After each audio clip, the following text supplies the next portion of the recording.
March 2026, Boeing is still dealing with the fallout from years of production problems, strikes, and regulatory scrutiny. The company has not launched any new aircraft program. It has not announced a next-generation narrowbody. It has not delivered the bold reinvention that analysts say the company desperately needs. And then, quietly, the FAA certifies an update for the 787-9 and 787-10. No new aircraft, no billion-dollar development program, no structural overhaul. Just a certification for a capability that had already been physically built into the plane for years. Here's what actually matters. That certification just changed the economics of one of the biggest fleet decisions in commercial aviation, and every airline currently evaluating long-range aircraft needs to run the numbers again.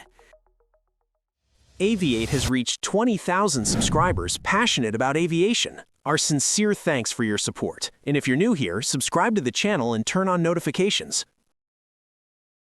You've heard of IMTOW, Increased Maximum Takeoff Weight. It sounds technical, but the concept is simple. Every commercial aircraft has a maximum takeoff weight, the maximum allowable weight at the moment the wheels leave the runway. That weight includes the airframe, fuel, passengers, cargo, catering, everything. The limit isn't arbitrary. It's set by the structural integrity of the aircraft, what the wings can bear, what the landing gear can absorb, what the fuselage can withstand across tens of thousands of cycles. And this is where it gets interesting.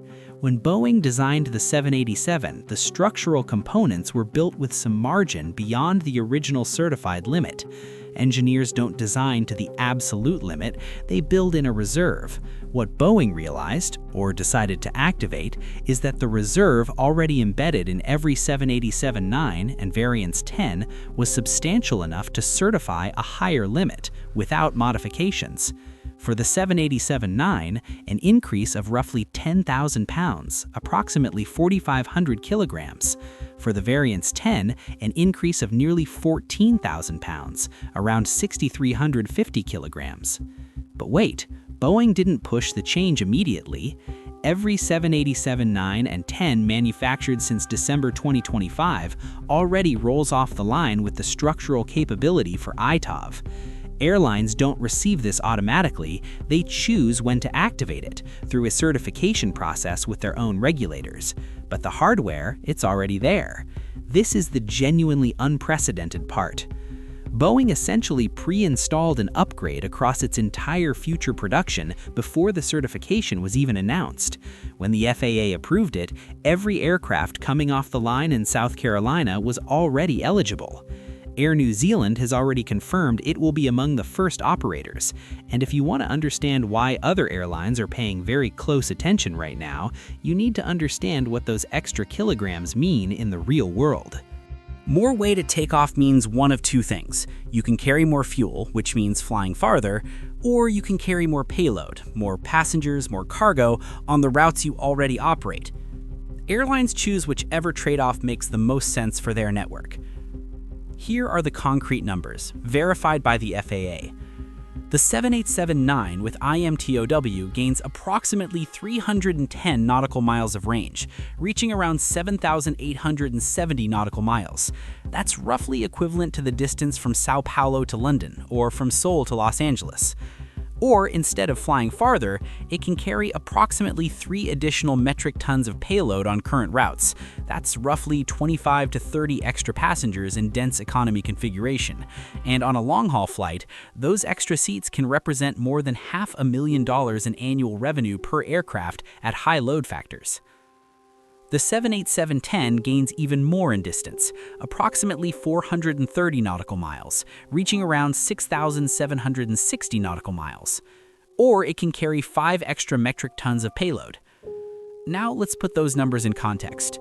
Before IMTOW, the 787-9 had a range of around 7,565 nautical miles.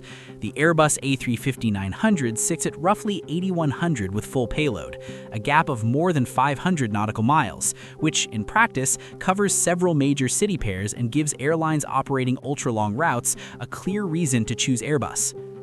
After IMTOW, The gap is approximately 225 nautical miles. That's the distance from New York to Boston. In aviation terms, where most intercontinental routes fall well below either number, that gap effectively doesn't exist for most airlines on most routes. Which brings us to the A350, because to understand what Boeing just did, you need to understand what the A350 was supposed to be, and what it was supposed to prevent. The Airbus A350 wasn't designed to be a slightly better 787. It was designed to be an entirely different kind of aircraft. When Airbus launched the A350 program, the argument was clear. There is a category of routes, the very long ones, the ones requiring superior range, superior payload, superior fuel efficiency at high gross weights, where the 787 simply cannot compete. The A350 is the answer for those routes. The A350-900 has a list price of approximately $317 million. The Variant 1000, the stretched version with even greater range, approaching 9,000 nautical miles, lists for around $366 million.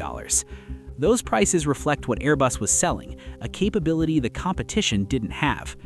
And the strategy worked. Singapore Airlines, Qatar Airways, Cathay Pacific, Lufthansa, carriers that operate some of the longest and most demanding routes in the world, built their future fleets around the A350. Qatar alone operates more than 60 of them. For routes like Doha to Los Angeles, around 8,400 nautical miles, or Singapore to New York, over 9,500, one of the longest commercial flights on the planet, the A350-1000 isn't a preference, it's a requirement. But here's the problem. Those ultra-long routes, the ones above 8,000 nautical miles, represent a fraction of the total intercontinental market. Most long-haul routes in the world fall between 4,000 and 7,800 nautical miles. Routes between Asia and Europe, routes between the Middle East and North America, routes connecting Africa to the Atlantic world. On those routes, the A350-900 was the answer because the 787 couldn't reach. Until now. This is where the numbers get uncomfortable for Airbus. The Boeing 787-9 has a list price of approximately $292 million against the A350-900's $317 million, a difference of $25 million per aircraft. In the real world of negotiations, airlines rarely pay list prices, but the relationship between the numbers holds. The A350 commands a significant premium over the 787, and always has. That premium was justified by the capability gap, more range, more payload, better economics on the heaviest routes. With IMTW, that justification just got significantly narrower. Think about what $25 million per aircraft means at scale. An airline ordering 30 787s instead of 30 A350s, assuming similar negotiated discounts, is looking at potential savings approaching $750 million before a single passenger boards. But the comparison gets even sharper when you look at the 787-10. The list price is around $338 million, more expensive than the Variant 9, but it carries significantly more passengers. On routes where both aircraft can operate, the 10's cost per seat is lower, and with IMTW taking it to nearly 6,800 nautical miles, it now covers an enormous slice of routes across Asia, the Middle East, and Africa. The economics favor the Boeing aircraft for any operator that doesn't need to cross 7,000 nautical miles. Which airlines are running these calculations right now? Korean Air, ANA, and Japan Airlines are operating or expanding routes between East Asia and North America in the 5,500 to 7,000 nautical mile range. Vietnam Airlines and Indigo, as Indian carriers begin moving into long-haul wide-body territory, are evaluating aircraft for routes that fit almost perfectly into the Variant 10's sweet spot. Middle Eastern carriers renewing aging fleets, African airlines wanting to connect Lagos or Nairobi to New York or London without a hub stop. For all of them, the 787 with IMTW now enters every conversation where Airbus used to be the default answer. This is the scale of what Boeing just did, not by building anything new, but by activating what was already there. This is where the story gets more complex, because the A350 isn't finished. The A350-1000, the variant with roughly 9,000 nautical miles of range, sits in a category the 787 cannot touch. Full stop. IMTW doesn't change that. Qantas's Project Sunrise, direct flights from Sydney to London and from Sydney to New York, requires approximately 9,500 and 8,800 nautical miles respectively. Airbus spent years developing a specific, modified variant of the A350-1000 to make those routes possible. The Boeing 787 with IMTW doesn't enter that conversation. Singapore Airlines operates the world's longest commercial flight, Singapore to New York, at over 9,500 nautical miles. That route exists because the A350 has modified fuel capacity and a structural envelope no 787 can match. Qatar Airways routinely operates routes exceeding 8,000 nautical miles. The A350-1000 is the right aircraft for those missions, and nothing Boeing currently offers changes that. There's also the question of cabin experience. The A350 has a wider fuselage than the 787, which translates into a visibly different premium cabin product. For airlines where the business class experience is the primary commercial differentiator, Singapore, Qatar, Cathay, the A350 delivers something the 787 cannot replicate. But that market, ultra-long range, premium focus, range above all else, represents a relatively small slice of the total wide-body market. The volume is in the middle, and the middle just shifted. Airbus isn't standing still. The company has been incrementally increasing the A350's MTOW over time. The A350-1000 that will operate Qantas's Project Sunrise has a higher takeoff weight than when the aircraft was first certified. Airbus understands the competitive value of pushing the limits. But here is the structural challenge Airbus now faces. In the 5,000 to 7,500 nautical mile segment, the segment that includes most transatlantic routes, most trans-Pacific routes from secondary Asian cities, and most Middle East to North America connections, the A350-900 competed primarily on range and premium positioning. The A330neo, Airbus's lower-cost widebody, doesn't come close in range or efficiency. The A321XLR is a narrow-body serving different markets. There is no Airbus aircraft that matches the 787-10 on cost per seat on medium to long-haul routes, now that the 787-10 has the range to serve them. Airbus could theoretically develop a response, a new variant, a new certification, its own structural update, but that takes time, certification cycles, investment, and Boeing just moved the goalposts on a program that cost almost nothing. To understand the scale of what Boeing achieved here, a typical new wide-body aircraft program costs more than $20 billion to develop. Boeing activated this capability for a fraction of that. The engineering work was already done the moment the aircraft was built.